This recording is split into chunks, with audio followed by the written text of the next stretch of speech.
There are so many fabulous faraway places to see,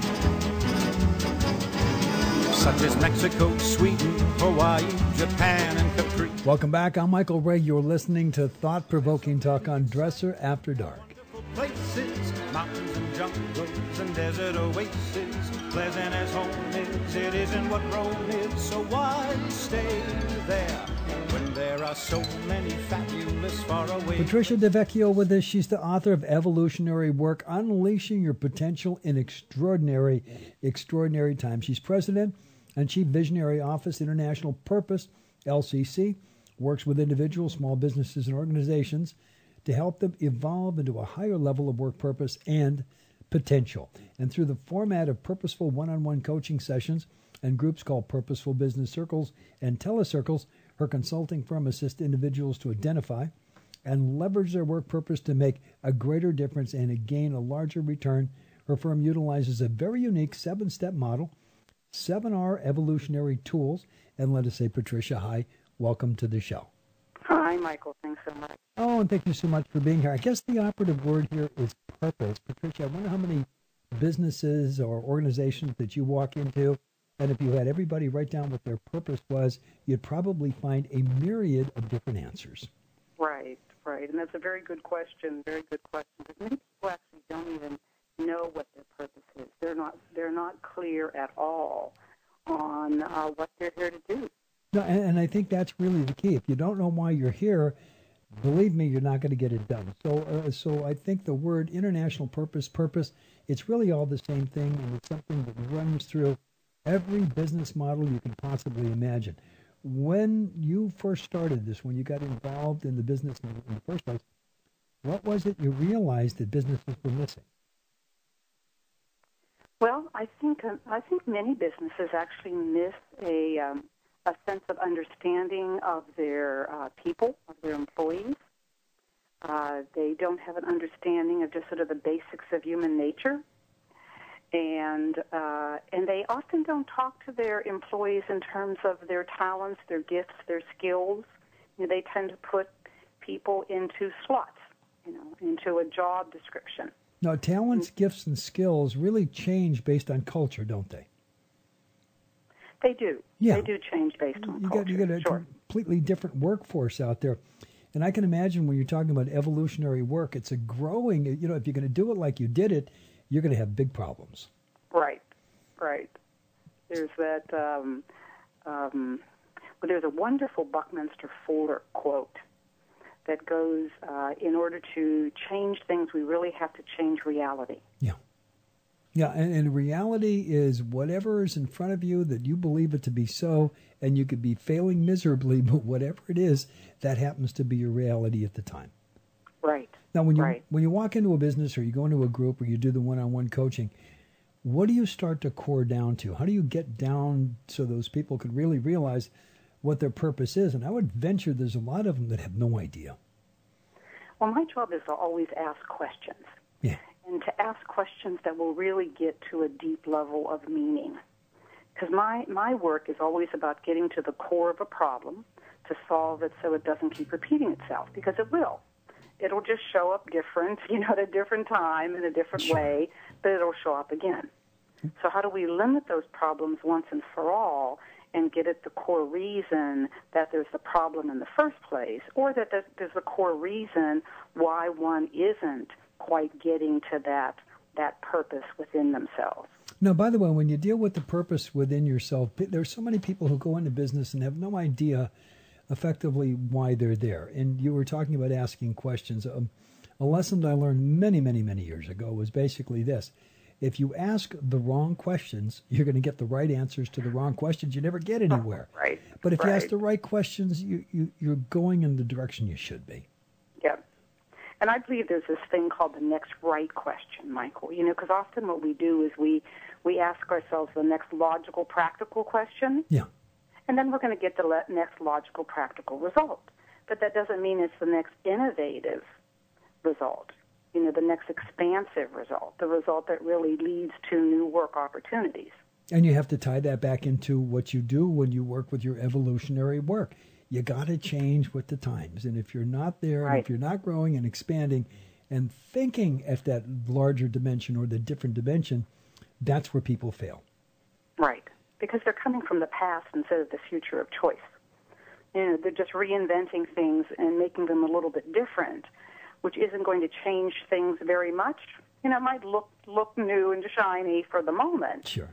But a few years down the road, they're going to be back in the same hole. No, by the way, there are tens of thousands, if not millions, of businesses out there that pretty much do the same thing. What makes us different out there in the marketplace? How do you tie that uniqueness down so you can let the world know that that's what it is that you have? Well, I believe it's really the whole of what I have to offer. The process that I use.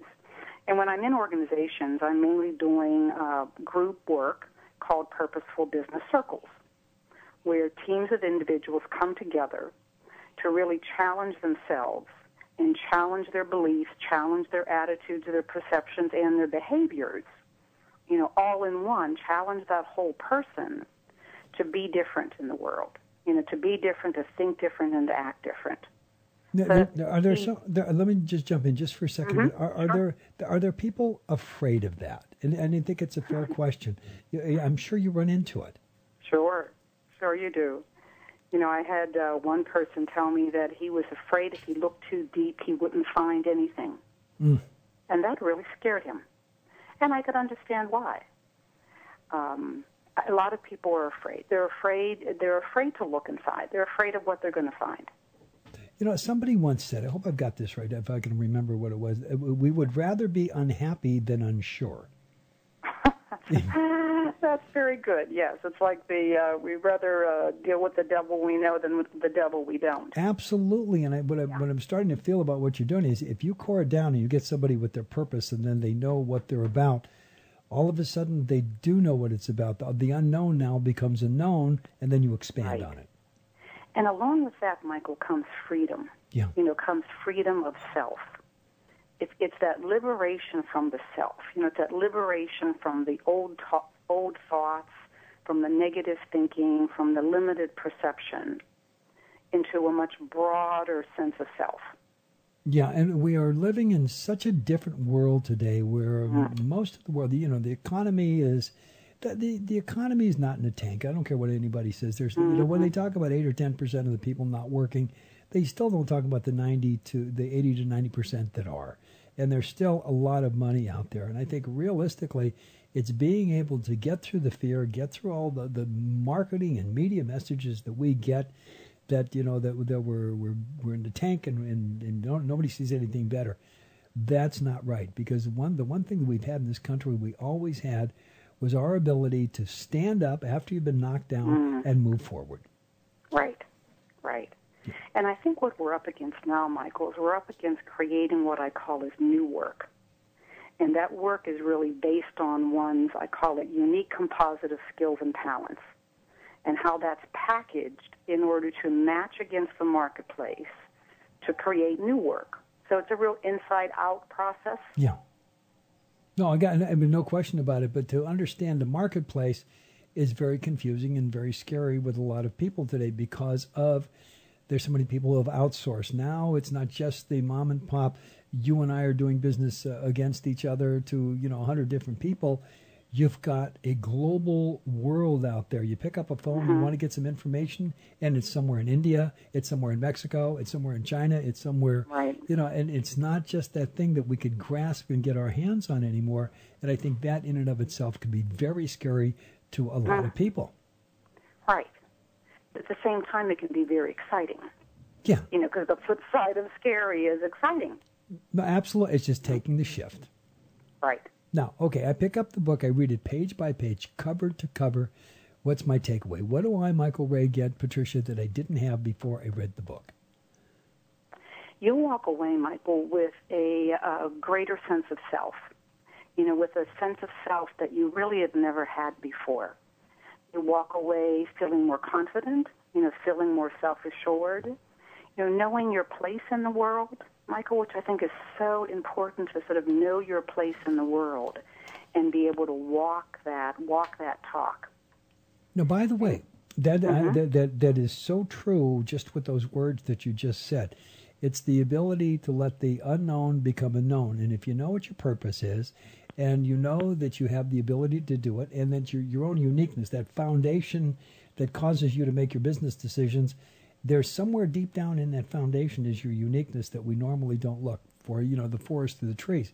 But once you find it, it's yours. Right. And then you move. But it's not just knowing your purpose, Michael. It's knowing your purpose is one piece of the pie. Given the 7 evolutionary tools that I take my clients through, it's having confidence in that purpose. It's overcoming your fears. It's looking at what I call it your mental model of how you see yourself and see the world. There are many pieces to the pie. Oh, no question. But I believe that purpose has got to be the very first one to establish it, because if you can establish purpose, then you can have a vision. Because if you can't see it ahead of you, if you don't have a vision, you have nothing. Right. We have to have something to shoot at, don't we? Right. Yeah. And, another piece of my work that I think distinguishes it from others is that, my belief is that our work has a lot to teach us, that we're always the student and the teacher at the same time, and that we can evolve through our work. Therefore, the name of the book, Evolutionary Work. Yeah. That work is meant to help us grow into ourselves and learn about life. Yeah. Yeah, in any way, shape, or form, the mistakes that you make, the fall downs that you do, it's getting up in the saddle again. And if you want to learn about it, you're going to find out from what you're doing outside, and then you can bring it home. Right. Yeah. Okay, now we're starting to run out of time. Do you have a website we can find you at? I do. Very easy. Internationalpurpose.com. Okay, it's internationalpurpose.com. Hey, Patricia Divecchio, thank you so much for joining us. You're welcome, Michael. Thank you so much. Good night. Good night. I can only give you love that lasts forever, and the promise to be near each time you call, and the only heart I own for you and you alone. That's all. That's all. I can only give you country walks in springtime, and a hand to hold when leaves begin to